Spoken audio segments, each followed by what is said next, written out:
"My future wife is going to be the millionaire CEO of this building," he joked. "Darius, don't say that out loud. The cameras can hear you." His coworker laughed. And right then, the front doors opened, and an actual CEO walked in. The words were barely off Darius Cole's tongue when the glass entrance of Hartwell Tower parted with a soft hydraulic sigh, letting in a gust of Atlanta's cool midnight air and a presence that shifted the entire lobby. Evelyn Hart stepped inside, navy suit crisp even at this late hour, heels tapping the marble like punctuation marks written by someone who never wasted time. Her laptop bag hung from her shoulder, and the faint glow from her Bluetooth device reflected off the polished floor. Darius froze mid-smile, and his coworker's grin evaporated like smoke. If the universe ever wanted to make an example out of a man, this was the moment it chose. Evelyn didn't hear the joke, but she felt the awkward pause lingering in the air like a misplaced spotlight. She slowed, not enough for anyone to accuse her of hesitation, just enough to show that she sensed something off. Then her eyes lifted, sharp and assessing, landing on Darius with quiet precision. For a heartbeat, he felt stripped down to the bones, as if she could see the tiredness behind his posture, the worry etched beneath his usually calm expression. "Good evening," she said, voice clipped, neutral, not unkind, not warm, professionally distant, the kind of tone executives used late at night when they'd already fought a full day of battles and didn't plan to lose any more. "Evening, Miss Hart," Darius replied, steadying his voice even while embarrassment rose under his skin. She didn't linger. Evelyn Hart rarely lingered anywhere that wasn't absolutely necessary. She strode past the security desk toward the private elevators that whisked her to the 40th floor. Her reflection shimmered briefly in the chrome as the doors closed behind her. Silence washed over the lobby. His coworker let out a breath he'd been holding. "Darius, you're dead." "She didn't hear it," he said. "And even if she did, it's nothing." But inside, he knew better. Not because Evelyn had done anything wrong, she'd barely looked at him, but because life had taught him that timing, not intention, was what ruined a man. Up in the camera control room, Leon Ramirez reclined in his chair, replaying the audio feed with a smirk tugging at one side of his mouth. He scrubbed the timeline back and forth, isolating the perfect moment, the joke, the laughter, the CEO walking in at the exact wrong second. Leon didn't need context. The internet, he believed, preferred things messy. "This'll blow up," he murmured, fingers already trimming the clip. Downstairs, unaware of the narrative being born above him, Darius forced his thoughts back into order. He finished the lobby check, signed off a delivery, and resumed the routine that kept the night from swallowing him whole. Routine mattered.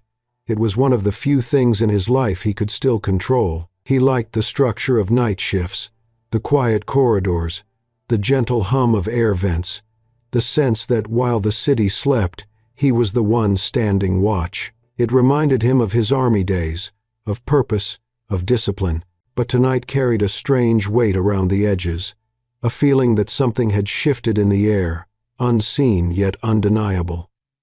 During his 1 a.m. patrol, he paused at the glass facade. Far above, on the top floors, Evelyn Hart's office lights still burned. Her silhouette passed the windows now and then, pacing, reading, working, a millionaire CEO, alone at midnight. He didn't know her story, but he sometimes wondered what kept her awake while others lived carefree. She had everything he didn't: wealth, status, safety nets. Yet she walked like someone carrying a burden no one else could see. "Focus, man," he muttered to himself. He continued his patrol, ticking items off the checklist with methodical precision. By the time his shift ended at 7 a.m., he felt the familiar dull ache behind his eyes. He drove home in his old Chevy engine, coughing twice before catching through the quiet streets of a working-class Atlanta neighborhood, waking slowly to the morning. Inside the small house, the smell of mint tea drifted from the kitchen. His mother, Ruth Cole, sat in her armchair, oxygen tubing resting lightly against her cheeks. She was stitching a quilt made of old family fabrics, His father's shirts, Ruth's dresses, scraps from better years.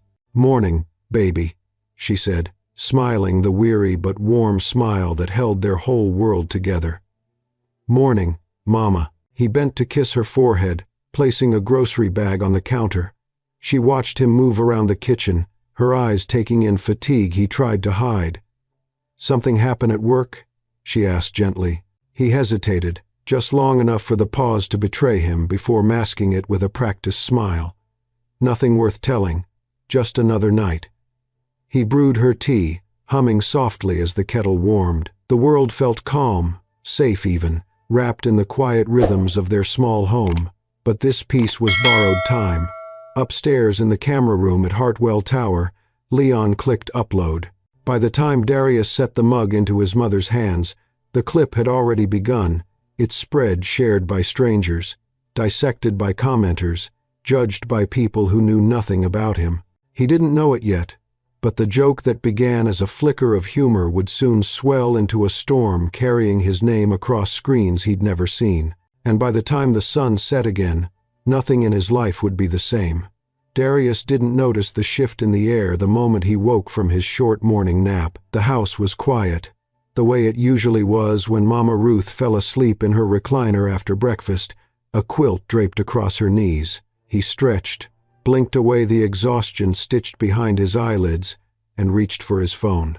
The lock screen flashed with notifications, more than he'd ever seen at once.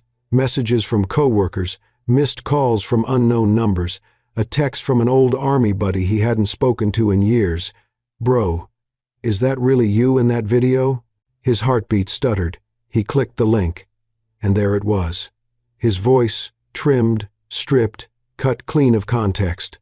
"My future wife is going to be the millionaire CEO of this building." His laugh followed, though in the real world he hadn't laughed at all. The clip showed him smiling awkwardly, then Evelyn Hart walking in at the perfect comedic beat. Someone had added music, a cheeky romantic jingle that made the moment look staged, foolish, unprofessional.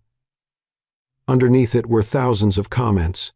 Some were harmless jokes, others were vicious. He scrolled, stomach tightening. "He thinks he's got a chance? Laugh my ass off. Typical. Always trying to jump status. Why are they hiring guys like him to work security? He should be fired. Actually kinda cute though. CEO looks uncomfortable. Fire him." Is this harassment? He set the phone down slowly, as if it had suddenly overheated. His mouth went dry. Mama Ruth stirred in her chair, waking from her nap. "You okay, baby?" He forced a small smile. "Yeah, Mama." "You sure?" she asked, eyes narrowing. Mothers had a way of seeing even the quietest shatter. He swallowed, then said, "Just work stuff." But she didn't push, not yet. She knew the difference between moments that needed answers and moments that needed air. He stepped outside onto the porch, needing space to breathe. The morning sun warmed the cracked wooden boards beneath his feet. Neighborhood sounds drifted by. A lawnmower starting 2 houses down, kids arguing over a basketball, a dog barking at a passing truck. Normal life. Steady life. But the weight of the phone in his pocket made normal feel distant, like a memory he wasn't sure he'd ever get back. His phone buzzed again. This time it was an email from Hartwell Tower Management. Subject line: "Immediate review required." He didn't want to open it, but he did. Short, cold, corporate. Due to a viral incident involving inappropriate comments made while on duty, administration is placing you on temporary suspension pending investigation. You are asked not to return to the premises until you are contacted with further instructions. No signature, no explanation, just a door closing. He sank onto the porch step. Suspension, that meant no paycheck. No paycheck meant late bills. Late bills meant Mama's medicine slipping out of reach. A heaviness sat on his chest, pressing down until the air thinned. He stood and went back inside, trying to gather himself. Mama Ruth was sitting upright now, quilt pushed aside, watching him with a knowing gaze. "Talk to me," she said. He handed her his phone. She put on her reading glasses, squinted, tapped the screen. As she watched the clip, Her expression changed, not anger, not confusion, but sorrow. "Baby, they made you look like someone you're not." He sat beside her. "Mama, I was just joking around." "That's it. But now they're saying I disrespected Miss Hart. They're saying I embarrassed her. People like to tell stories that ain't true," she said softly. "Always been that way." He rubbed his forehead. "I need that job, Mama." She reached for his hand. Her fingers were cool but steady. "We'll figure it out, Darius." But he could see the flicker of fear behind her calm words, the same fear he felt wrapping around his ribs. The day wore on, and the video spread further. News outlets began picking it up. Radio hosts debated whether the joke was harmless or inappropriate. One segment played the clip 3 times back to back, dissecting every second like it was evidence in a trial. They didn't mention his service in the army. They didn't mention his mother's illness. They didn't mention the years he'd worked quietly, faithfully, without incident. They only mentioned the joke, only the moment, only the angle that drew the most clicks. By early afternoon, a neighbor knocked on the front door, a middle-aged man named Fred who'd known Darius since he was a kid. He shifted awkwardly on the porch. "Saw the video," Fred said. "Didn't look good, son." "It was a joke," Darius insisted, "but the camera cut it wrong." "The internet doesn't care about the cut," Fred said bluntly. "Careful with how you handle this. Folks judge quick, especially when it's someone who looks like us." Darius nodded, jaw tight. He appreciated the honesty, but the words lodged deep. After Fred left, the house felt smaller, the walls closer. Around 3 p.m., he received a call from a small community podcast. The host, a warm-voiced older woman, said she'd like to give him a chance to share his side of the story, but fear clenched inside him. I think it's better if I just stay quiet for now," he said. "I don't want to make it worse." "Sometimes silence is what makes it worse," she replied gently, but he still declined. He hung up and stared at the blank TV screen, his reflection warped by the glass. Later that evening, his old friend Marcus from his army unit called. "Man, you need to speak up," Marcus said. "Don't let them tell your story for you." "I don't want trouble," Darius whispered. "I just want things back the way they were." Marcus sighed. "Trouble came whether you wanted it or not." Even the truth felt heavy today. When night fell, the porch lights flicked on across the neighborhood, one by one. Darius sat beside his mother, helping her thread another piece into her quilt. Her hands moved slow but steady, sewing bits of family history into something whole. "You're quiet tonight," she murmured. "Trying to think," he replied. "Thinking ain't the same as hiding." That pierced, because it was true. He wasn't thinking, he was shrinking, and shrinking never saved anyone. The phone buzzed again, a reporter this time. He let it ring out. "Darius," his mother said softly, "the world's been unfair to you more times than I can count.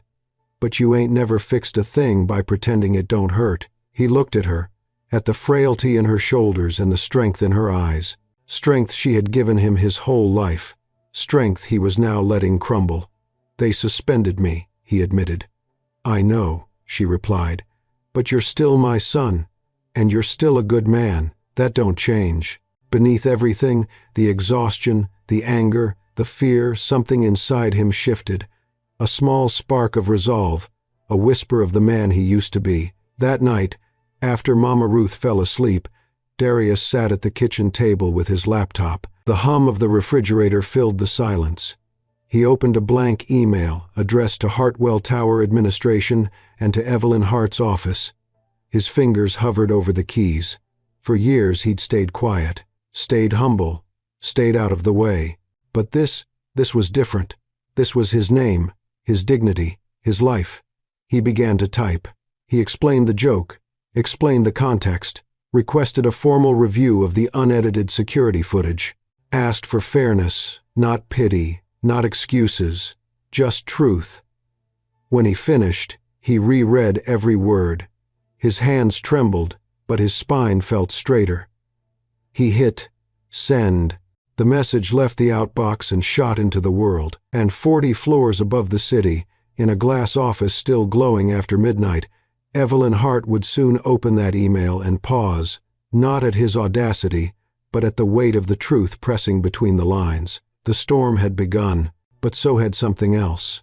By the following morning, the clip had evolved into something larger, uglier, and far beyond what Darius could have imagined the night he said those careless words at the security desk. The internet had a way of transforming ordinary moments into sharpened weapons, and by sunrise, the edited video had pierced through the quiet of countless homes, morning news segments, and social feeds. It was no longer just a joke in a quiet lobby.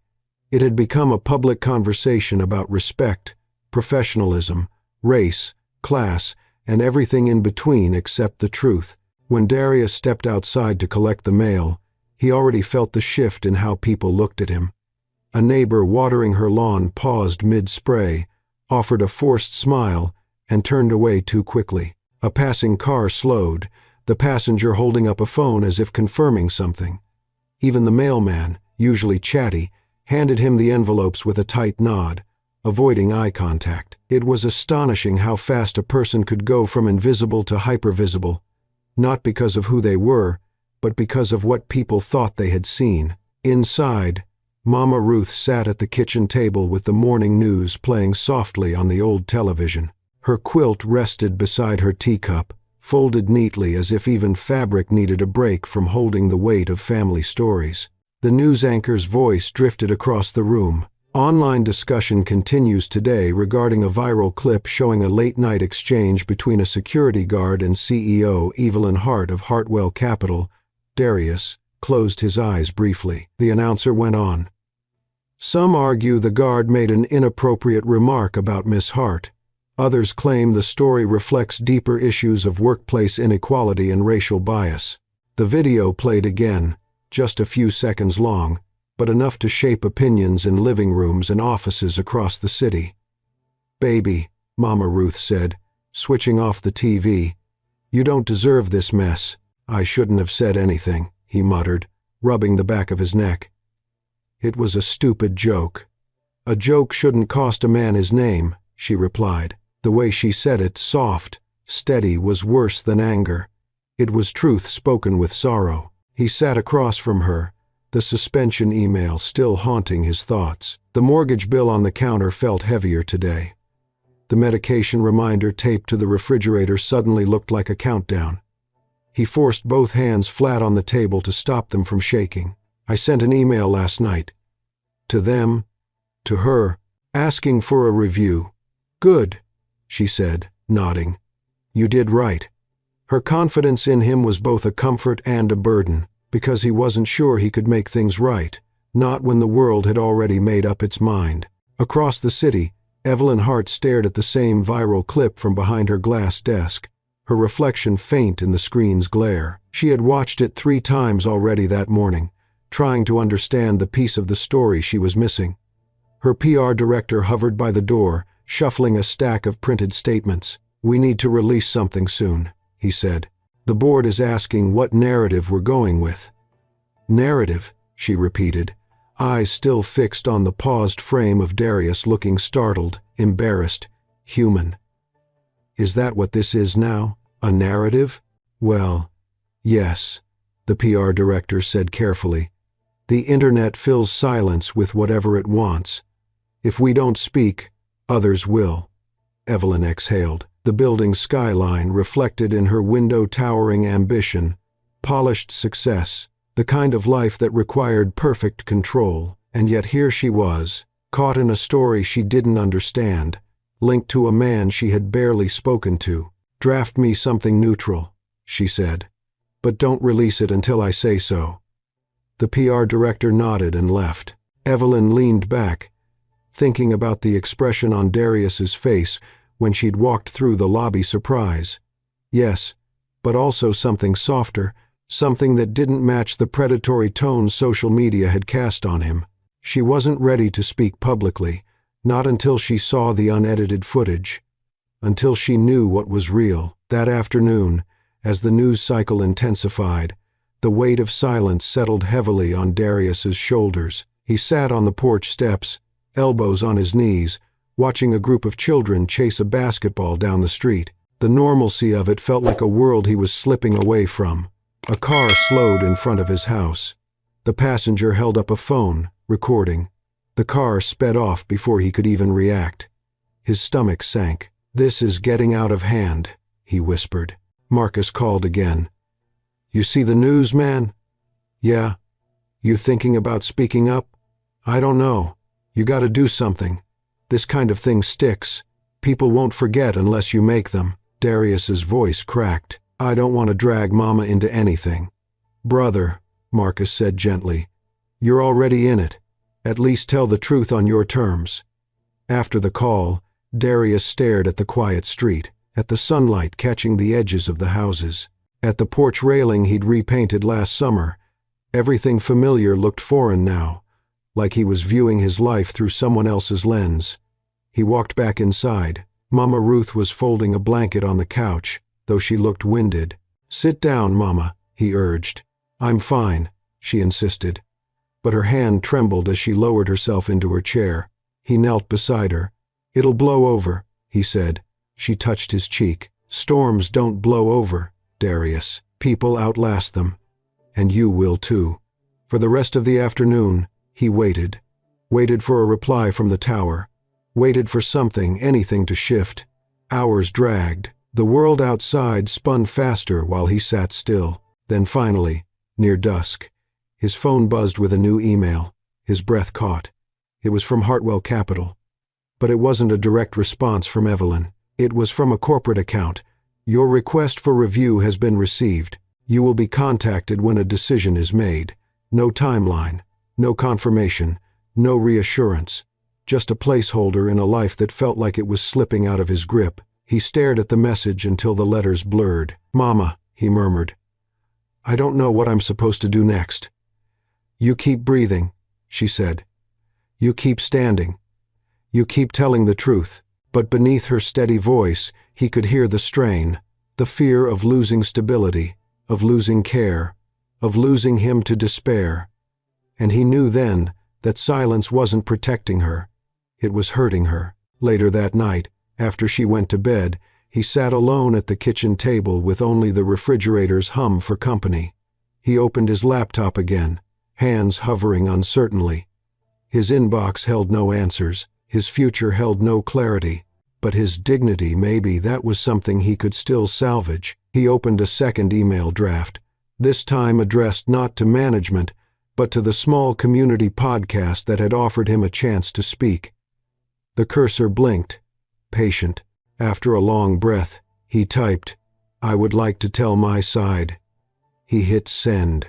And somewhere across the city, preparing for bed in her immaculate condo, Evelyn Hart glanced at her phone as it lit up with a notification.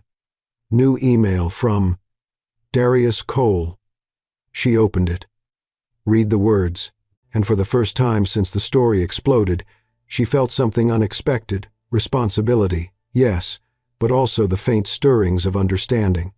The world around them was spinning out of control, but the truth, finally, had begun to move. The email from Hartwell Capital lingered in Darius's mind through the night like a dim porch light visible, but offering no warmth. He lay awake for hours, staring at the stained ceiling of his bedroom, listening to the slow, rhythmic hiss of his mother's oxygen machine. It was impossible to quiet the questions circling inside him. Would the truth matter? Would anyone care? Would the clip continue growing until it swallowed his job, his reputation, the fragile stability he'd built? By dawn he still hadn't slept, but he dragged himself out of bed, brewed weak coffee, and made breakfast for Mama Ruth the way he always did on days when her breathing seemed heavier. She joined him at the small kitchen table, lowering herself carefully into her chair. "You look tired," she said, studying him over the rim of her teacup. "Couldn't sleep," he admitted. "Thinking won't change what folks say." "I know, but maybe speaking will." She nodded, as if she'd been waiting for him to say that. Good. He left the house mid-morning for fresh air, walking the familiar streets of his neighborhood, cracked sidewalks, sagging porches, old trees leaning as if listening to the lives beneath them. But today even the neighborhood felt different. Like every window hid a pair of watching eyes. People recognized him. A woman leaned out of her car window to ask, "Are you that guard from the video?" A teenage boy snickered as he passed, whispering into his phone, "That's him. That's the guy." Darius kept walking, shoulders tight. He wasn't angry at them. He was angry at how quickly one moment had rewritten the way strangers saw him. When he returned home, there was a voicemail waiting from the community podcast that had reached out before. The host sounded warm, almost reassuring. "We'd be happy to have you tell your side. Our listeners know how messy the truth gets when the internet gets involved." Darius replayed the message twice before finally sitting on the couch and calling back. "I'm ready," he said quietly. That afternoon, the interview aired. He'd gone into the small, cluttered studio, feeling nervous, wearing his cleanest button-down shirt. The host sat across from him, her voice rich and calm. "Tell us what really happened," she said. And he did. He spoke plainly, without drama, without excuses. He explained the joke, not at Evelyn's expense, but about his own life. He talked about working 2 jobs, caring for his mother, feeling alone some nights, and how humor helped him breathe through the heaviness. He spoke about the dignity of hard work, the necessity of compassion, and the danger of mistaking a moment for a man. At one point his voice cracked, just once, when he said, "My life has never been perfect, but I've worked hard for every inch of it, and I would never disrespect someone who earned theirs." The host let the silence after that linger, giving weight to his sincerity. When the show ended, he left the studio with shoulders slightly lighter, though the world outside still felt the same. But something had shifted. He had spoken. He had stepped into the storm instead of ducking beneath it. Across town, in her corner office overlooking Atlanta, Evelyn Hart watched the interview from her phone. She leaned back in her chair, listening intently as Darius spoke with quiet conviction. He didn't deflect blame. He didn't lash out. He didn't hide. Something in his words tugged at her, something about the honesty, the steadiness, something she wasn't used to hearing in boardrooms full of people who only spoke when they calculated the benefit. When the interview ended, she replayed part of it, the moment he said he'd never disrespect someone who earned what they had. She lowered the phone slowly. She didn't know this man, but she had misjudged him, and now she needed to rectify that. Instead of dictating a statement to her PR team, she began reviewing raw security footage from the night in question. She sat with IT staff for hours, watching angle after angle, cross-checking audio feeds, and studying timestamps. And what she saw matched exactly what Darius had said. His joke had been harmless about himself, not about her, and the edited version circulating online had been intentionally cut to provoke outrage. She requested a log of who had accessed the footage that night. One name kept appearing, Leon Ramirez. Her jaw tightened, but she wasn't ready to confront him, not until she understood everything. Late that evening, Darius returned home from the interview to find Mama Ruth folding laundry. She looked tired, her steps slow, the weight of the day etched lines on her face. "You did good today," she told him, even before he spoke. He smiled faintly. "You listened?" "Of course." Her voice softened. "You spoke from the heart. Folks hear that louder than anything." He helped her to the couch and sat beside her. "I just hope it makes a difference. Baby, truth always makes a difference. Maybe not right away, but it does." He wished he had her certainty. Hours passed. Evening settled in. The world dimmed, but his mind kept racing. When he finally stepped outside into the cool night for air, he noticed 2 men standing by a car across the street, looking in his direction. One held up a phone. "Is that the guy?" one whispered. "Yep, same one." They didn't approach, but their presence, their fascination, felt unsettling, like he was a spectacle, not a person. He went back inside, locking the door quietly. Later that night, as Mama Ruth slept, Darius opened his laptop again to check his email. A new message awaited him. From Evelyn Hart. His breath caught. He clicked it. Her message was brief but deliberate. Mr. Cole, I have reviewed the raw security footage from the night in question and found inconsistencies with the circulating video. I would like to discuss this matter with you directly. Please let me know a time that is convenient for you. E. Hart. He read it twice, then a third time. It didn't promise absolution or apology, but it promised something better, a beginning.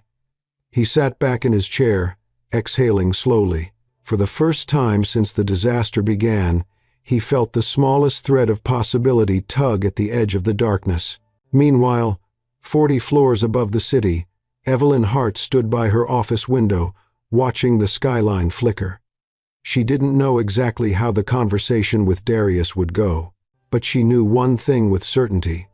The narrative that had been built around him wasn't the truth, and she would not allow her company or herself to stand behind a lie. In two very different parts of the city, two people who barely knew each other stared into the night, carrying the same thought. Tomorrow, something must change, and by dawn, the storm that had torn their lives open would begin to shift, not toward calm, but toward clarity, the first step in a long, unexpected path neither of them yet fully understood. The morning light broke through the blinds in thin golden stripes when Darius finally woke. He hadn't meant to fall asleep at the kitchen table, but exhaustion had stolen over him sometime after rereading Evelyn Hart's email for the 10th time. The laptop still glowed on the table, the world still felt unsteady, but something else lingered, a feeling he couldn't quite name. Not hope, exactly, but the shape of hope. When he stepped into the living room, Mama Ruth was already up, folding a blanket carefully with slow, measured hands. "You look better today," she said without looking up. "Must have slept a little." "A little," he agreed. She glanced at him knowingly. "You heard from her, didn't you?" There was no point pretending. "Yeah. She wants to talk." "Good," she said simply. "Then talk." As if it were that easy. Just speak the truth and watch the world correct itself. But still, her certainty steadied him. He helped her fix breakfast, then stepped outside to breathe in the cool morning air. The neighborhood felt calmer today, though the occasional glance still lingered on him a little too long. But instead of shrinking under those glances, he found himself standing straighter. People could think what they wanted. He finally had a chance to set the record right. By mid-morning, he checked his email again. A new message from Evelyn waited. "Available at 2 p.m. today if you are. The cafeteria conference room on level 2 has privacy and easy access. E." He stared at the message longer than necessary before typing a simple reply. "I'll be there." Across town, Evelyn closed her laptop and exhaled. She had spent the morning in meetings, tight-faced executives worrying about brand image, PR advisors drafting scripts she wouldn't use, board members hinting that she should distance herself from the incident. But she ignored all of them. What mattered now was truth. For reasons she didn't yet understand, she felt responsible, not for the joke, but for the storm that had turned one man's life into a public spectacle. At 1:45 p.m., Darius stood in front of the cafeteria conference room inside Hartwell Tower. The building felt different now that he wasn't wearing a uniform. The lobby he used to guard seemed larger, colder, and strangely unfamiliar, as if it no longer recognized him. He smoothed the front of his shirt, inhaled deeply, and knocked once before stepping inside. Evelyn was already there. She sat at the long table, a folder open in front of her, sleeves rolled neatly to her elbows. Without the weight of a boardroom surrounding her, she looked less like a CEO and more like a woman carrying too many responsibilities and too little sleep. She stood when she saw him. "Mr. Cole," she said, "thank you for coming." "Thank you for reaching out," he replied. His voice was steady, but his hands felt strangely weightless at his sides. She motioned for him to sit, then slid the folder toward him. "I reviewed the original footage," she said. "All of it, every angle, every audio feed." His heart thumped once, hard. She continued. "The video circulating online is not an accurate representation of what happened. It was cut intentionally, edited to change context, tone, and meaning. He clenched his jaw. Hearing it confirmed by her made something deep inside him tighten. "I figured as much," he said quietly. She nodded. "I should have looked into it sooner. I'm sorry." The apology surprised him. CEOs didn't apologize, not to people like him. "You didn't owe me that," he said. "I owe you honesty," she replied. "What happened to you isn't fair, and it isn't over." She opened the folder, revealing printed timestamps, access logs, and security reports. Someone inside this building accessed the footage outside of protocol. Several times. He scanned the logs, recognizing a name instantly. Leon. Evelyn watched his reaction closely. "You know him? We work different shifts, but—" "Yeah, he's the camera operator." A muscle in her jaw tightened. He claimed he thought it was harmless, that he meant it as a joke that cost me my job, Darius murmured. "A joke that made strangers think I'm something I'm not." "I know," she said, her voice lowering. "That's why I wanted to speak to you before taking the next step." "What step is that?" he asked. She hesitated, choosing her words carefully. "I plan to address this internally first, but the board won't like it. They're worried about the company's image. They're worried about lawsuits. They're worried about everything except the truth." Darius studied her. Beneath her polished exterior, he saw fatigue, frustration, and unexpectedly a quiet determination. "So, why bother?" he asked softly. "Because," she said, looking him directly in the eyes, "integrity has to matter somewhere." For a moment, the room fell silent. A distant hum from the cafeteria refrigerators filled the space. Evelyn folded her hands. "I watched your interview," she admitted. "I didn't expect to be moved by it." He swallowed. "I just said what happened." "You did more than that," she said. "You showed grace, more than most people would, under the circumstances." He looked down briefly, unsure how to respond to that kind of praise. "I wasn't trying to impress anyone. That's why it mattered," she said. She closed the folder. "I want to help clear your name, but I need to know what you want." He considered the question. What did he want? His job back? His life back? For people to stop staring? For the world to see him the way his mother saw him? "I want the truth out there," he said finally. "I want people to know I didn't mean anything disrespectful. And I want to work again. I need to." "Then I'll help you," she said. Simple. Resolute. A decision made. He nodded slowly. "Thank you." They stood at the same time, an awkward moment where their movements mirrored each other. "I'll be in touch within the next few days," she said. "There will be pushback, but I don't intend to let this go." He met her gaze. "I appreciate that, more than you know." As he turned to leave, she added, almost gently, "Mr. Cole, I'm sorry people have treated you as if you're a headline instead of a human being." He paused, absorbing the words. "I'm sorry people dragged you into it too," he replied. "You didn't ask for any of this." Their eyes held a moment longer than necessary, an unspoken acknowledgement of two lives pushed together by something chaotic and unkind, yet forcing them to see each other clearly for the first time. When Darius stepped out into the hallway, he let out a breath he hadn't realized he'd been holding.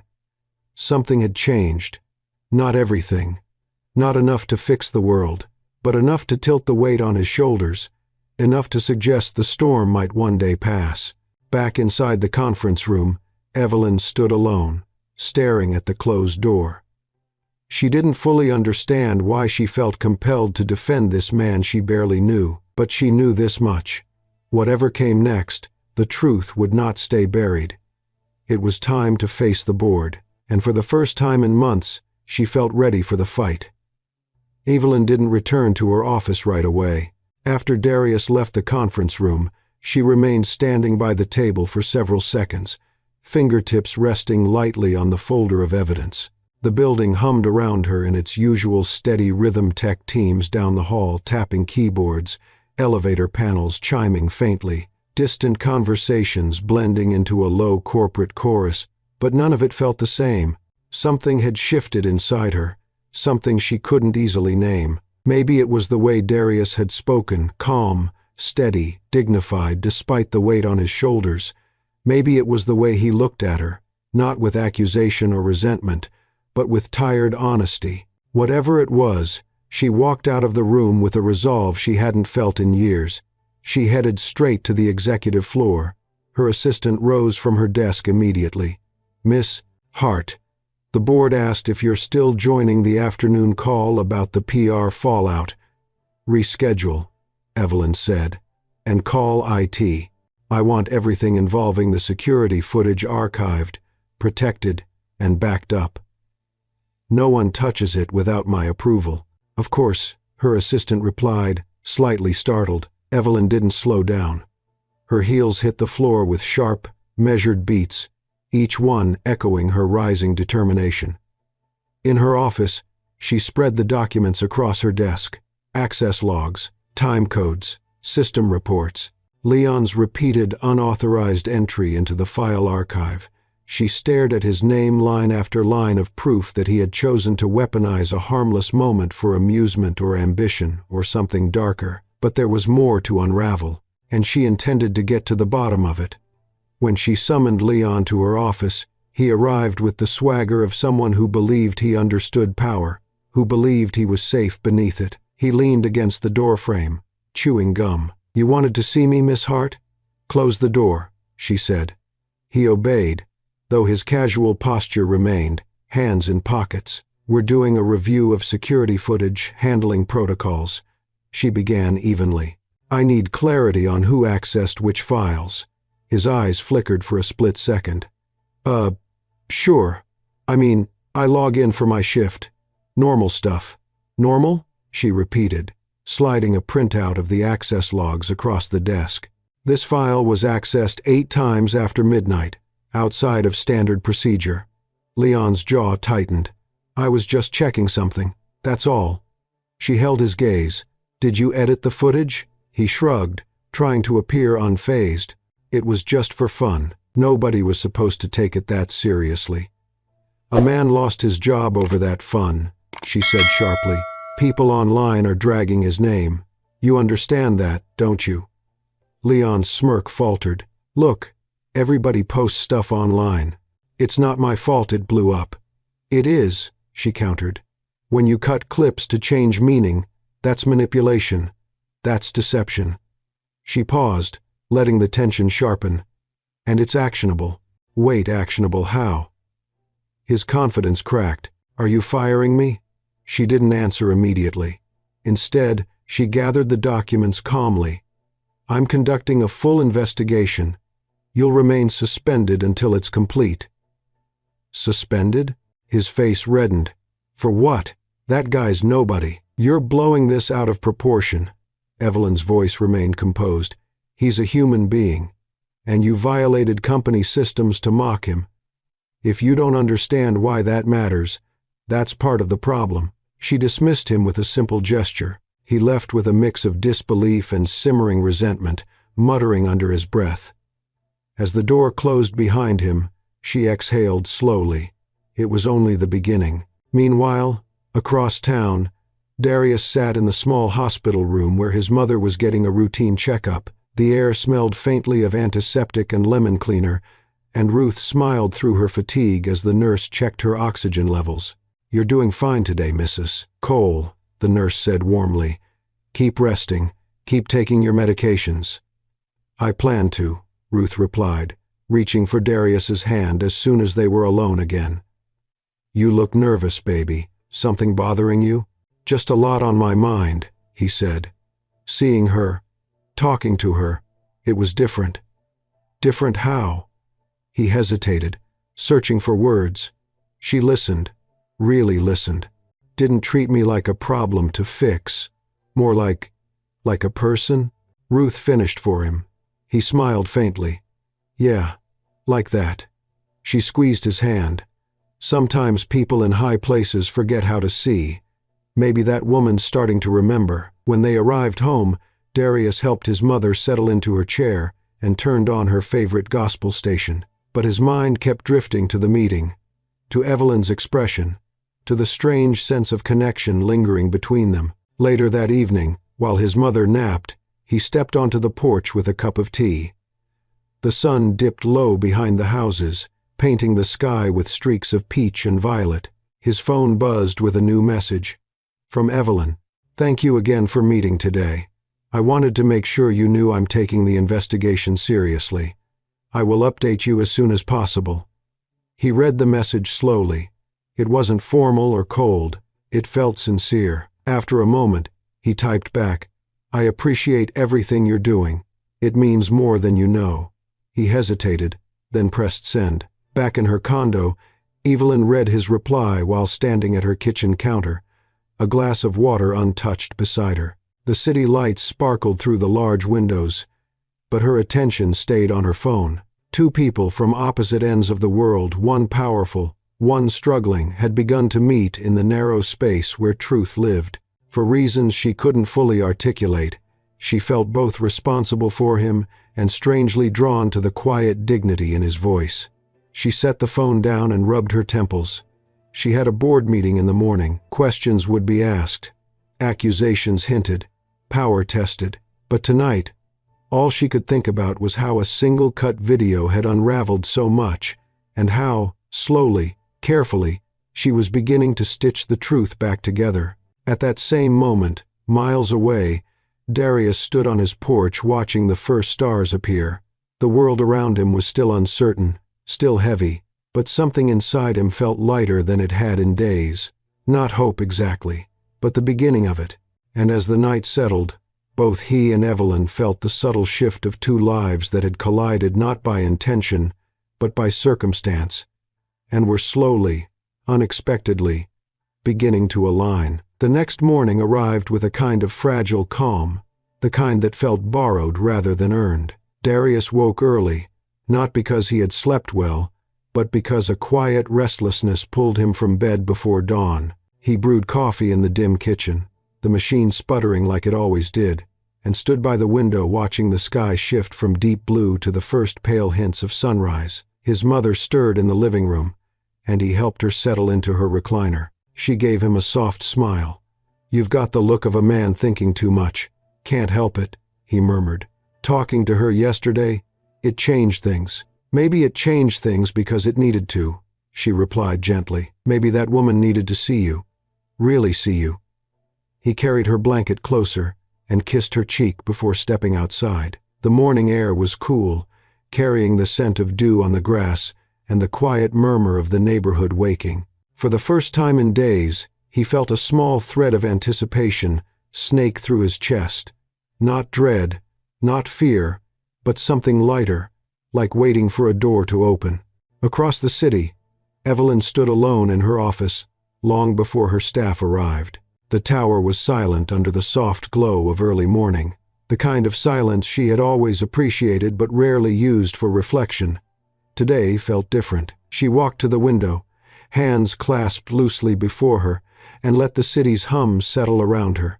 The conversation with Darius replayed in her mind, not because it was dramatic, but because it was honest. People rarely spoke to her the way he did. Most people approached her with rehearsed words or polished intentions, but Darius spoke like someone who had everything to lose and no time for pretense. She admired it more than she expected. Her thoughts were interrupted by a soft knock. Her assistant peeked inside. Miss Hart, the board is requesting a briefing on the investigation. They're concerned about optics. Evelyn's jaw tightened subtly. They'll get their briefing, but not until I'm ready. The assistant nodded and withdrew. Evelyn looked again at the city, thinking of the weight corporations placed on image rather than justice. It was that very imbalance she was now determined to correct. Around noon, Evelyn sent a message to Darius, asking if he could meet her later that afternoon for a follow-up conversation. He stared at the text for a long moment, then typed back, "Yes, just tell me when and where." She suggested the small employee courtyard behind the tower, quiet, shaded, away from prying eyes and cameras. When he arrived, she was already sitting on one of the stone benches, a notebook open beside her. The courtyard smelled of fresh mulch and blooming jasmine, the air warm but softened by the shade of tall oaks. He hesitated for a moment before approaching. She stood when she saw him. "Thank you for coming," she said. "I hope this location is all right." "It's fine," he replied, his voice steady. "Kind of peaceful, actually." She motioned for him to sit. For a moment neither spoke. The silence wasn't awkward. It was cautious, exploratory, as if both sensed they were stepping into unfamiliar territory. Finally, Evelyn said, "I wanted to follow up with you because things are moving quickly. The board knows I'm looking into the footage. They're unsettled." He raised an eyebrow. "Unsettled how? They think I'm being emotional. That I'm putting the company at risk by getting involved personally." He frowned. "Is it personal?" She met his eyes without flinching. "It's human." He held her gaze. Something in her tone, quiet but resolute, sent a faint warmth through him. "I appreciate that," he said softly. She continued, "I reviewed more than the footage. I looked into staff complaints, security reports, internal communications. What happened to you isn't an isolated issue. It's a symptom of a deeper problem." "In the company?" he asked. "In the culture," she corrected. "A lack of accountability, a willingness to overlook misconduct when it's convenient, and a habit of dismissing people without real consideration." He looked down, thumb brushing the edge of the bench. "I've felt that. For years." She nodded. "I plan to address it, but I'll need to tread carefully. If I move too fast, I risk losing the leverage I need to fix anything. And if you move too slow, then people like you continue to pay the price." Her honesty disarmed him. He had expected polite reassurance, maybe some corporate phrasing about policies or procedures, but not this. Not a woman who seemed to be re-examining her own world through new eyes. He took a slow breath. "Whatever you decide, thank you for seeing me." She looked at him then, not as a CEO assessing an employee, but as a woman studying someone who had unexpectedly slipped past her defenses. Her voice softened. "I should have seen you sooner." For a moment, neither looked away. Then she cleared her throat, returning to her composed poise. "There's something else you should know," she said. "I believe Leon acted alone in editing the video, but the fact that he felt emboldened to do it worries me. It means he believed no one would hold him accountable." "And he was almost right," Darius said. She nodded. "Almost." A breeze rustled the leaves above them. The courtyard grew quieter, the distant murmur of traffic barely reaching their ears. Evelyn glanced at her notebook, then closed it gently. "I'd like to ask you something, if you don't mind." "Sure. If you could change something about how this building treats people, anyone, not just security, what would it be?" He blinked, surprised by the question. He wasn't used to being asked for input, certainly not by someone like her. "I guess I'd want people to feel seen, not judged by their uniforms or their paychecks." "Seen," she repeated softly. "Yes, I understand that more than you know." She paused, then added, "I'd like you to help me. Not officially, not yet, but help me understand what needs to change." His breath caught. "You want my help?" "I want your perspective," she said, "and your honesty." He drew in a slow breath, steadying the swirl of emotions inside him. "I can do that." "Good," she said. "Then we'll take this step by step. Together." The word lingered in the air between them, together. Not a romantic promise, not yet, but a beginning made of truth, respect, and a fragile trust forming one conversation at a time. As they stood to leave, Evelyn hesitated. "Darius," she said quietly, "I hope you know that none of this is charity. I didn't reach out because I pity you." He met her eyes again. "I never thought you did." A faint, rare smile touched her lips. "Good." They walked back toward the tower entrance. For a moment, their steps fell into the same rhythm. Not colleagues, not strangers. Something in between. Something that might, with time, become something far deeper. And as they parted ways at the lobby, Both felt the same quiet realization settling inside them. The story that had begun with a cruel edited video was slowly, unexpectedly transforming into something else entirely. Something honest, something human, something that neither had seen coming, but neither wanted to stop. The days that followed unfolded with a strange mix of progress and tension. There was a shift subtle, but real in how both Darius and Evelyn moved through their lives. Their conversations in the courtyard had opened a new doorway, one neither of them had expected but neither wished to close. Yet outside that doorway, the storm continued, gathering strength. It began with a knock on Evelyn's office door 2 mornings later. Her assistant stepped in reluctantly. "Miss Hart, the board wants to speak with you," she said, privately.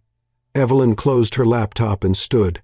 "Let them in. They're already in the conference room," her assistant added, voice tinged with worry. They insisted. The hallway felt colder than usual as Evelyn made her way to the boardroom. When she entered, the long table was lined with faces, some familiar, some unfriendly, none encouraging. At the head sat Gregory Hale, a senior board member known for his rigid demeanor and subtle ambitions. He smiled at her in a way that felt less like a greeting and more like the opening move in a chess match. "Evelyn," he said, rising slightly, "please, have a seat." She took her place across from him. "What's this about?" Gregory folded his hands. "We've heard you're conducting an independent investigation into the security incident." "I am," she answered, "because it matters." "What matters," he replied coolly, "is the stability of this company. And right now, your involvement is drawing unnecessary attention." "I'm correcting misinformation," she said firmly. "A man's livelihood is on the line because of a manipulated video. A man who is no longer employed here," Gregory reminded her. "We've already distanced ourselves from the situation, and you pursuing this further is, how shall I say it, a distraction we cannot afford." Evelyn leaned forward. "Truth is not a distraction." His smile tightened, spoken like someone who has the luxury to believe it. She caught the flash of something colder in his tone, resentment, perhaps, or calculation. She understood then that Gregory's concern wasn't about the company's safety, it was about control, and her refusal to follow his script threatened the neat narrative he was trying to maintain. "The truth will come out," she said, voice quiet but steady. "With or without your approval." The boardroom filled with uneasy murmurs. Gregory's eyes darkened. "Careful, Evelyn. You're walking a thin line. I've walked thinner." She rose before he could continue, gathering her files.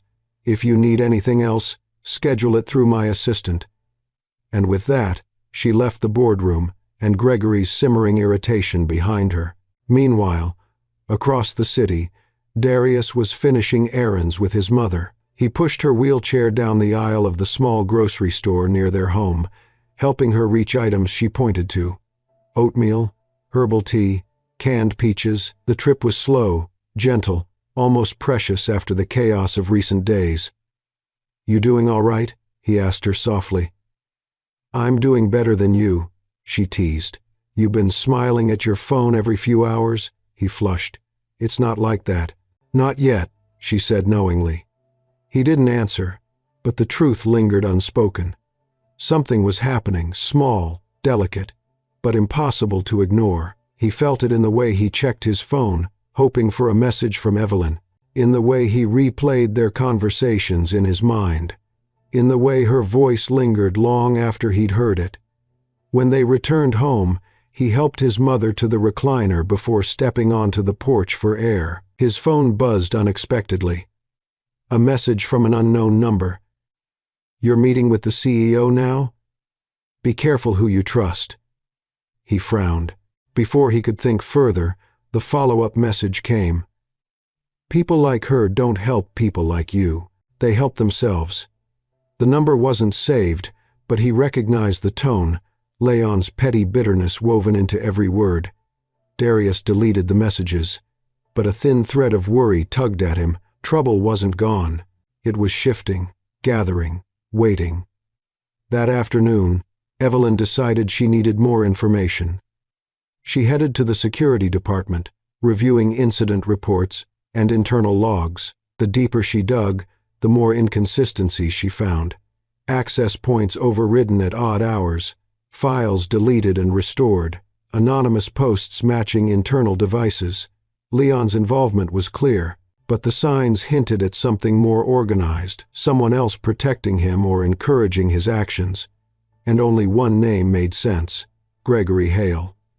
The realization sat heavy in her chest. If he had pushed or guided Leon to create the viral clip, the scandal wasn't just a coincidence. It was a weapon, and she was the target just as much as Darius. She left the security office and messaged Darius, "We need to meet.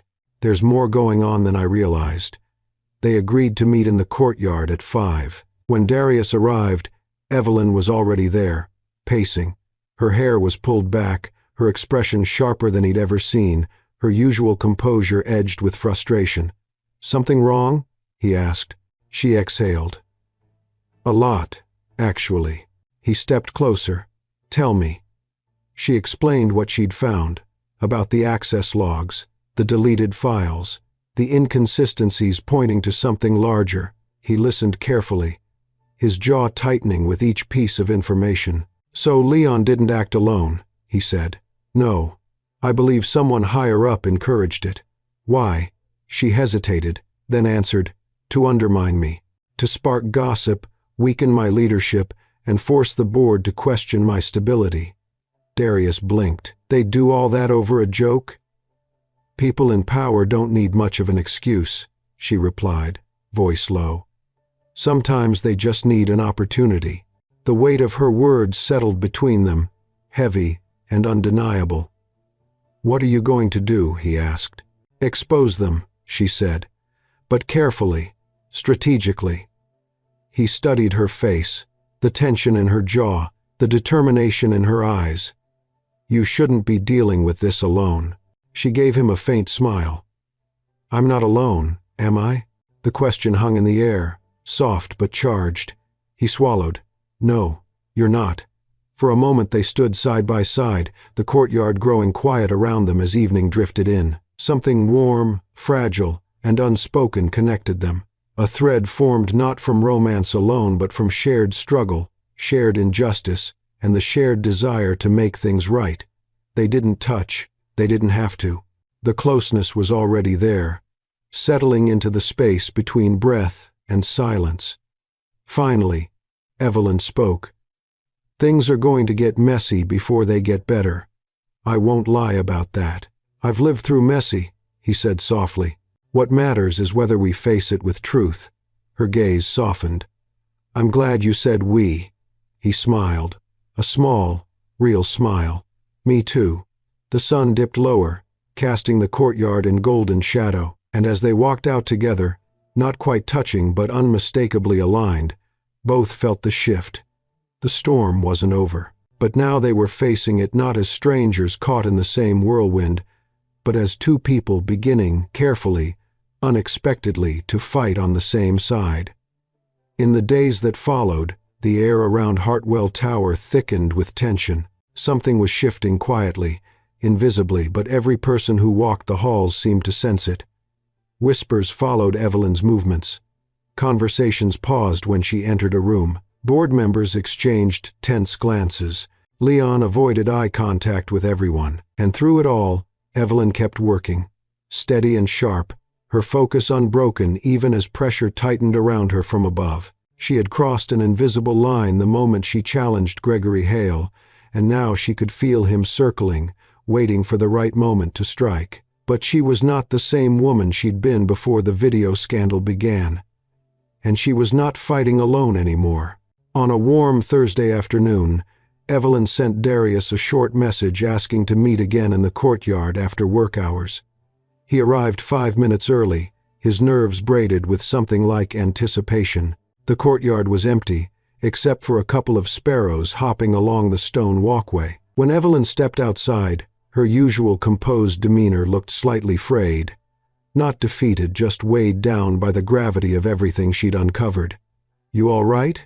he asked quietly. She exhaled, brushing a strand of hair from her face. It's been a long day. Bored trouble? Bored trouble, she confirmed. And something else. They sat on the same stone bench as before. The jasmine bushes rustled softly behind them. She opened her notebook to a fresh page. I've connected the last pieces, she said. Leon didn't just edit the video for entertainment. He was encouraged, possibly instructed. Darius's jaw tightened. Gregory.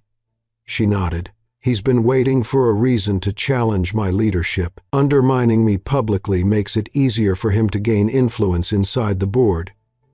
But what does that have to do with me? Why drag me into it? Because you were an easy target, she said gently, and because the narrative he wanted was convenient. A poor decision made by a staff member under my supervision. Something he could blame on my supposed lack of control. Darius looked away, anger simmering beneath the surface. So I was just the tool he used to get at you. No, she corrected softly. You were the person he was willing to sacrifice. Those words settled between them with the weight of truth heavy, undeniable, shaping everything that came next. Darius leaned back, rubbing his face. I can't believe someone would go that far. People have gone further for less, she murmured. Power shows people's real nature.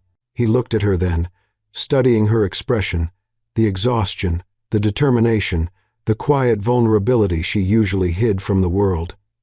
How are you holding up? He asked. The question caught her off guard. No board member had asked. No executive had dared. She hesitated before answering. It's been isolating. Doesn't have to be, he said. She met his eyes, and for a moment the world around them softened. It wasn't romantic yet, not fully, but it was close enough that something warm stirred between them, something human and unguarded. She looked away before speaking again. There's more you need to know. Gregory is calling an emergency board meeting tomorrow. He wants to vote on limiting my oversight to essentially strip me of decision-making authority pending what he calls leadership evaluation. He can do that? If he gets enough votes. And will he? She hesitated. I don't know. Silence stretched again, not empty, but filled with questions neither of them yet had answers for. He finally asked, What do you need from me? She shook her head. Nothing. This isn't your burden. It became my burden the moment he used my life to attack yours, Darius said. I'm involved whether I want to be or not. She held his gaze for a long moment. Something in her softened, just slightly. If that's true, she said quietly, then I need you to be prepared. Things may get worse before they get better. He nodded. I've lived through worse. Her expression warmed with something like respect and something more tender.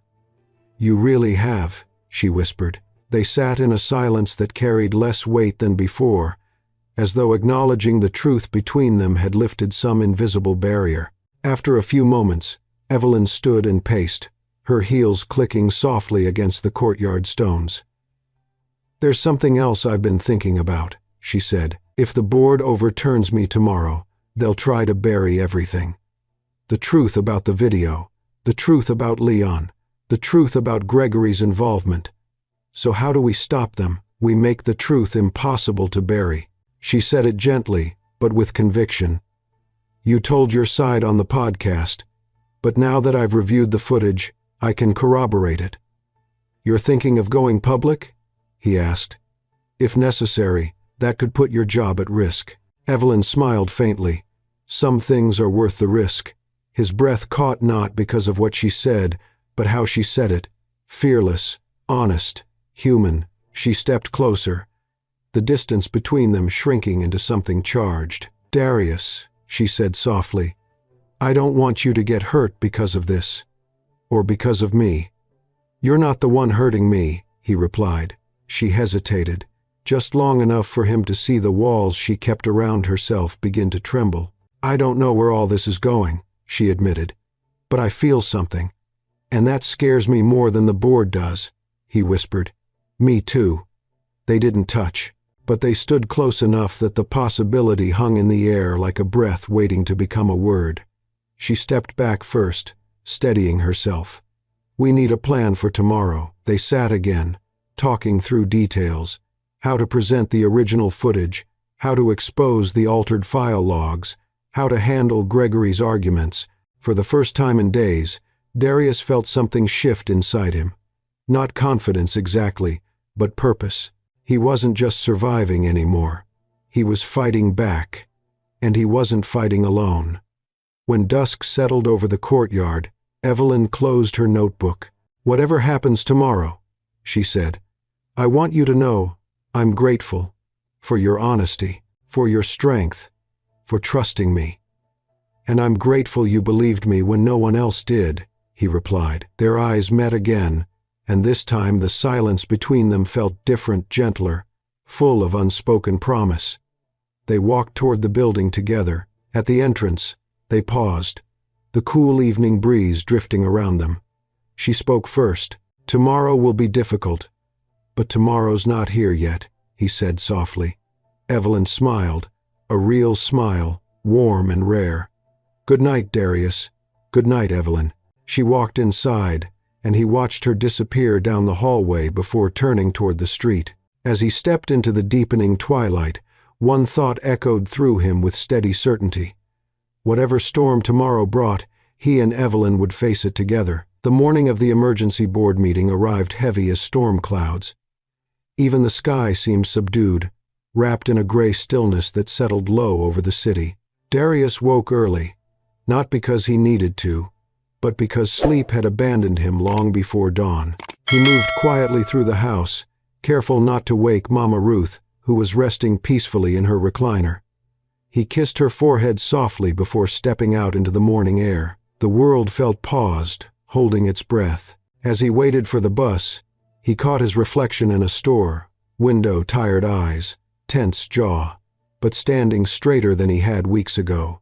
No uniform, no badge, just a man walking into a building where powerful people wanted him erased. Yet he wasn't walking in alone. When he reached Hartwell Tower, security guards at the entrance exchanged uncertain looks. They knew him. They knew what had happened, but none stopped him. Word had spread that Evelyn Hart herself had instructed that he be allowed access. That alone carried a strange power. He took the elevator to the executive floor, where Evelyn had asked him to meet her privately before the board gathered. As he stepped into her office, she rose from behind her desk. She looked elegant, composed, and something more fierce. Her suit was sharp, her hair pulled back, her expression steady but shadowed with the weight of what the morning would bring. "You came," she said, relief flickering in her eyes. "Of course I did." She gestured for him to sit, but he remained standing.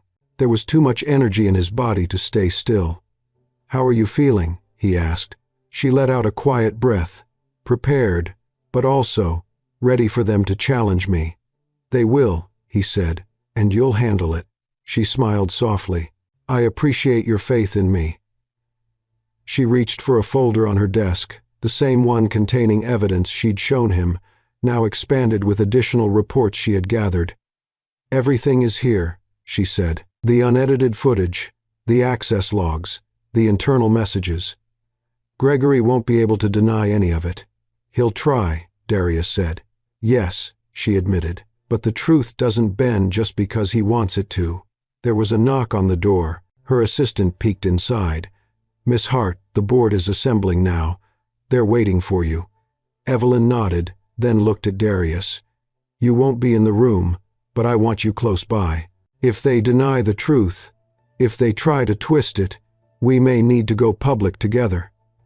His pulse quickened. "I'm ready." She paused, studying him with an expression that carried warmth beneath its resolve.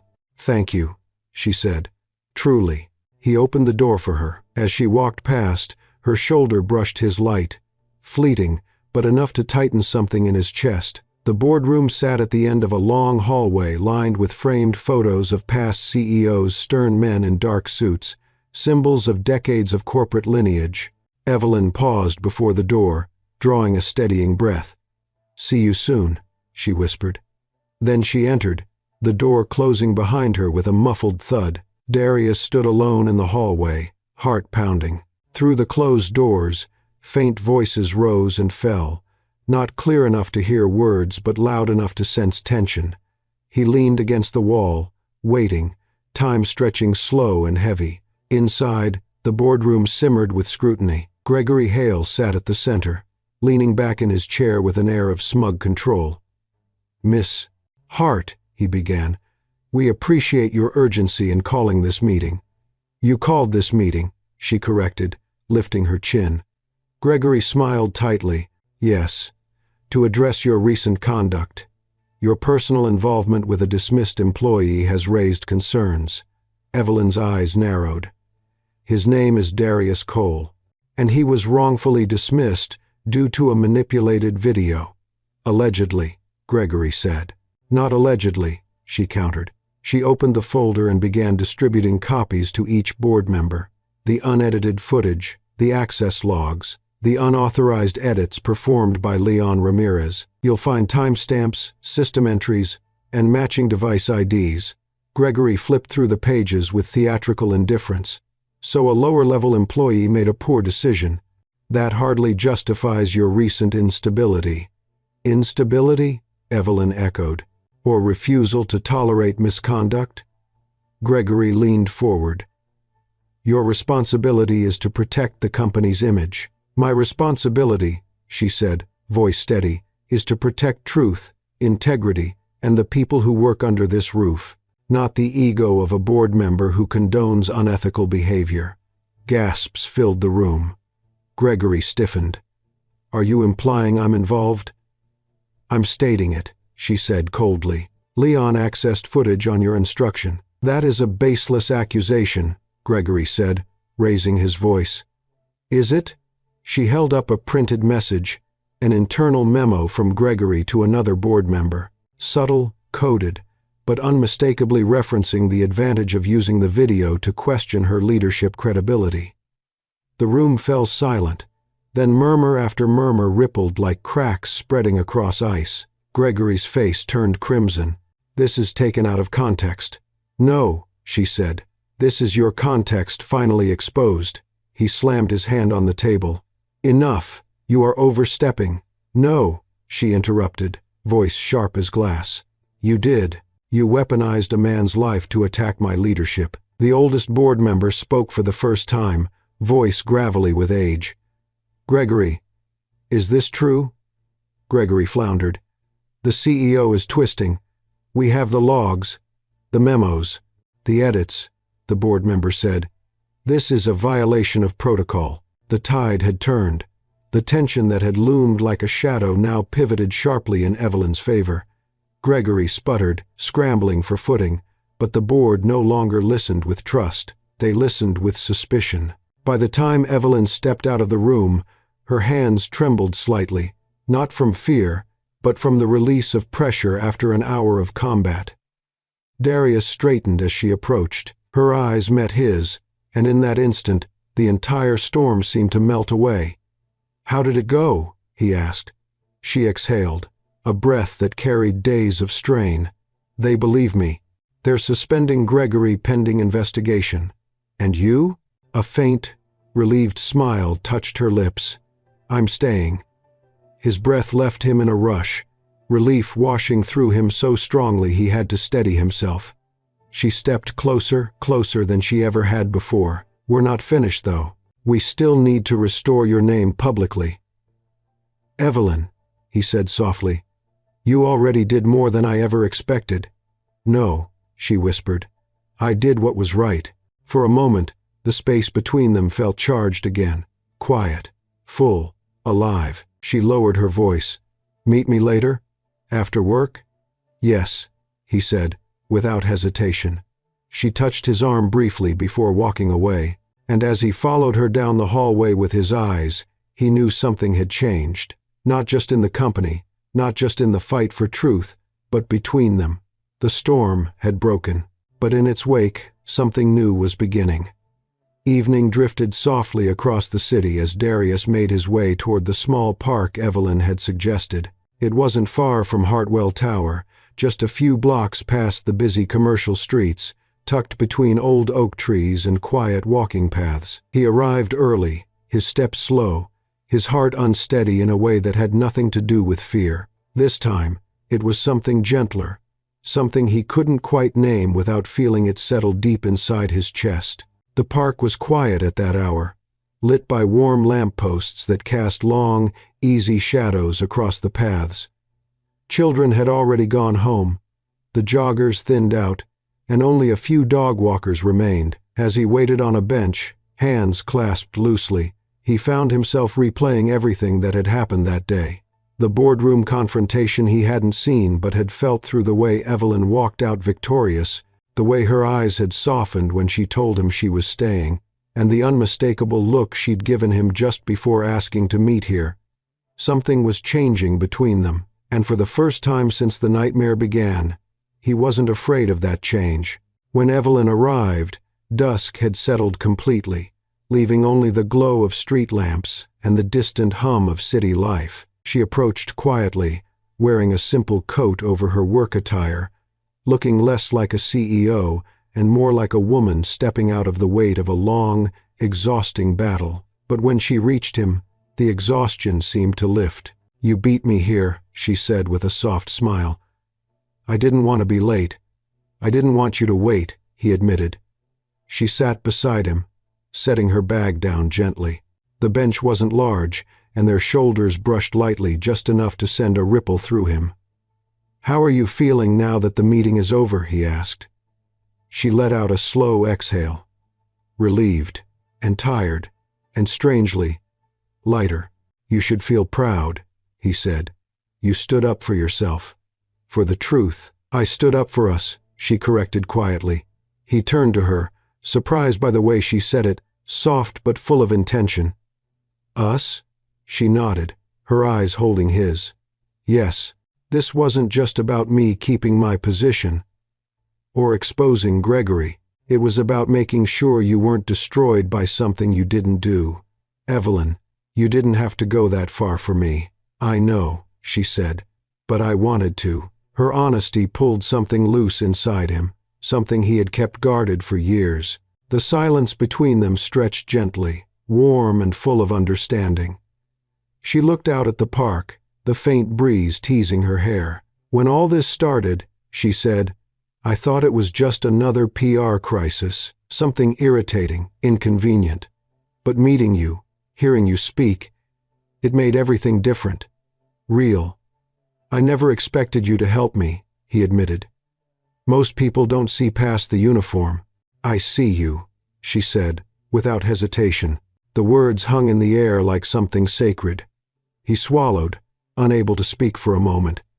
When he finally found his voice, it was quiet. "I see you too.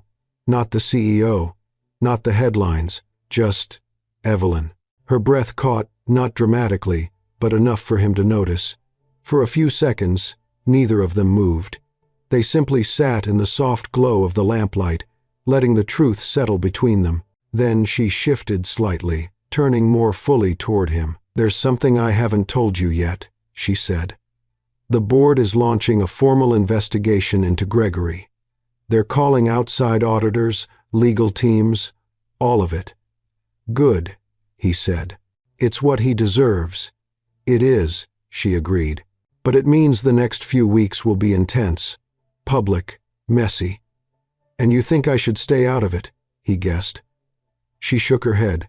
"No, I think you should be ready. Because when Gregory realizes the board doesn't believe him, he may try to save himself by attacking you again. Or me. Or both of us." Darius's jaw tightened. "Let him try. I'm not hiding anymore." She smiled, proud, touched, maybe even moved. "I know." A soft wind rustled through the trees above them. Evelyn tucked a loose strand of hair behind her ear, her fingers brushing her cheek in a graceful motion. "There's one more thing," she said. "HR has officially reopened your employment file." He blinked. "What does that mean?" "It means you're eligible for reinstatement. Or reassignment. Whatever you want." "You did that?" "I insisted," she said. And the board agreed once they saw the evidence. He didn't know what to say. Gratitude wasn't enough. Relief wasn't enough. Nothing he could express seemed big enough to cover the weight she had lifted off him. "Evelyn, I don't know how to thank you." "You don't have to thank me," she said softly. "Just don't disappear when this is over." He looked at her then, really looked. The softness in her expression, the steadiness in her gaze, the subtle vulnerability beneath her strength. "I'm not going anywhere," he said. "Not unless you tell me to." She laughed quietly, a sound like the first warm breeze after winter. "I wouldn't do that." Their eyes met and held, the moment stretching into something deeper, something neither of them tried to escape. But before either could speak again, Evelyn's phone buzzed. She glanced at the screen and frowned. "It's the media team," she said. "They want a statement tonight. They're saying rumors are already spreading about Gregory's suspension. Do they know about the video?" "Some of them," she admitted. "And soon, more will. The narrative is shifting. Toward the truth," he said. "Toward us," she added softly. He felt his heartbeat thrum in his chest. "Do you want us to stay private?" She hesitated, her expression softening in a way that made his heart ache. "I want us to stay real," she said, "whatever that becomes." He nodded slowly. "Real sounds good." She smiled, and for a moment, time seemed to pause around them, the glow of the lamppost haloing her face, the quiet night holding them in a fragile embrace. "Walk me to my car?" she asked. "Of course." They stood and walked together along the path. Their arms brushed once, then again, and this time neither of them pulled away. When they reached the parking lot, she turned to him. "Tomorrow will bring more questions," she said. "More headlines. Whatever comes," he said. "We face it together." Her breath trembled slightly. "Yes," she whispered. "Together." She opened her car door but paused, her gaze lingering on his face for one fragile, breathless second. Then she said goodnight. But when she drove away, leaving him standing beneath the street light's soft glow, Darius felt it, not hope this time, but certainty. Something was beginning between them, and no headline, no board member, no malicious edit could stop it now. The morning after their quiet walk through the park, the world erupted. Overnight, news of Gregory's suspension leaked, and media outlets began digging into the board, into the edited video, into Darius, and into Evelyn. By sunrise, headlines buzzed like hornets: Hartwell Tower power struggle, CEO under fire, security footage, manipulated, racial bias allegations, rock corporate board, and worse. Darius woke to his phone vibrating relentlessly, texts, calls, notifications, interview requests. Mama Ruth looked up from her recliner, worry creasing her forehead. "Baby, what's happening now?" He managed a steady voice. "Truth's coming out, Mama. It's loud, but it's the truth." She nodded slowly. "Then let it be loud." Meanwhile, across the city, Evelyn stood before her bathroom mirror, fastening the simple necklace she wore on days she needed courage. She barely slept, yet her eyes held a clarity she hadn't felt in months. Today would be difficult, but not impossible. Her phone buzzed with messages from legal, PR, and half the board. She ignored most of them. Instead, she opened a text from Darius. "If you need anything today, I'm here." She typed back, "Meet me at the tower at noon. Everything is coming to a head." When she arrived at Hartwell Tower, cameras had already gathered outside. Reporters shouted questions. Flashes sparked like lightning. She kept her chin high, security forming a careful barrier as she entered the building. She wasn't intimidated. Not anymore. Inside, the board had assembled for an emergency press briefing, something Gregory had attempted to control, but with his suspension pending, he could only watch from the side, simmering with anger. The board chairwoman, an older woman named Margaret Hayes, approached Evelyn. "It's getting messy," Margaret murmured. "But we'll stand with you." Evelyn nodded. "Thank you." "Give them the truth," Margaret said.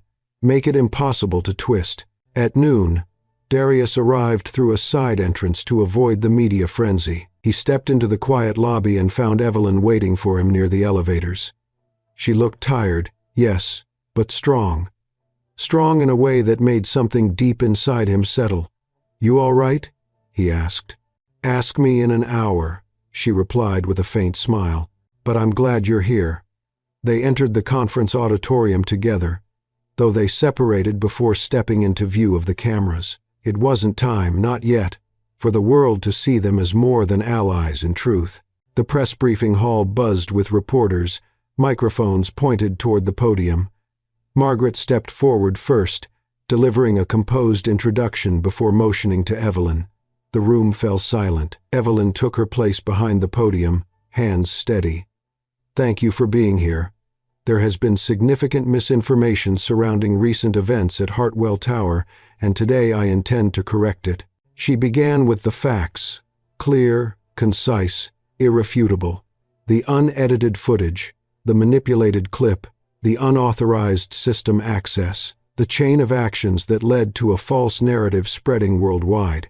A man's livelihood was put at risk because someone chose to manufacture outrage, she said, her voice resonating through the hall. "A man who did nothing wrong, a man who deserves an apology." Reporters scribbled furiously. Cameras snapped. Evelyn continued, unflinching. "I take responsibility for not uncovering the truth sooner, but I will not accept responsibility for the misconduct of those who sought to exploit this situation for personal gain." Her gaze flicked briefly toward Gregory. "Nor will I allow their actions to define this company's values." A reporter stood. "Are you referring specifically to board member Gregory Hale?" Evelyn didn't flinch. "I am referring to anyone, regardless of title, who participated in or encouraged unethical behavior." Gregory paled. Murmurs surged across the room. Another reporter asked, "What does this mean for the security guard whose life was impacted?" Evelyn took a breath. "It means we will make this right." And then, without hesitation, she said his name. "Darius Cole is a valued member of this company. He was wronged, and today, Hartwell Tower takes its first step in restoring his dignity." The room erupted in noise. Reporters shouted questions. Cameras flashed. But Evelyn raised a hand. "You will hear from him soon. But not today." She stepped back from the podium. The board chairwoman moved in to conclude the briefing. As the room dissolved into controlled chaos, Evelyn left through a side door reserved for executives. Darius was waiting in the hallway, watching her with something like disbelief and admiration intertwined. "You said my name," he whispered. "In front of everyone. You deserve to be defended," she said softly. "You deserve the truth." He stepped closer, lowering his voice. "You didn't just stand up for me. You stood up with me." She swallowed hard. Their eyes held longer than could be brushed off as coincidence. But before either could speak again, Margaret approached with urgency. "Evelyn, we need you upstairs. There's fallout we must handle." "Of course," she said, but she looked at Darius as she spoke. "Will you wait for me?" "Always," he said. Hours passed before she returned. The building was quieter now. The media had dispersed, the chaos settling like dust. When Evelyn walked into the dim lobby, she found Darius sitting in a chair near the window, watching the fading light of evening. He stood immediately. "You're still here," she said, touched. "I told you," he replied. "I'm not going anywhere." She stepped closer, her exhaustion finally slipping through. "Today was overwhelming. You handled it like someone who doesn't break," he said, "even when they try to break you." She looked up at him, eyes softening with something she no longer had the energy or desire to hide. "This would have been harder without you. You didn't need me," he said, "but I'm glad I was here." Silence held them for a moment, warm and charged. Then Evelyn said quietly, "The board is offering you reinstatement, with back pay, and a public apology." "I'm grateful," he murmured, "but my decision, it depends on something else." Her brows lifted. "On what?" He took a breath. "On whether you really meant what you said. About us." Her breath caught. The question hovered, trembling, fragile.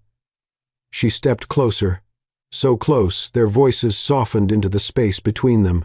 "I meant every word," she whispered. "All of it." And with that, the last of the walls between them fell. She reached for his hand.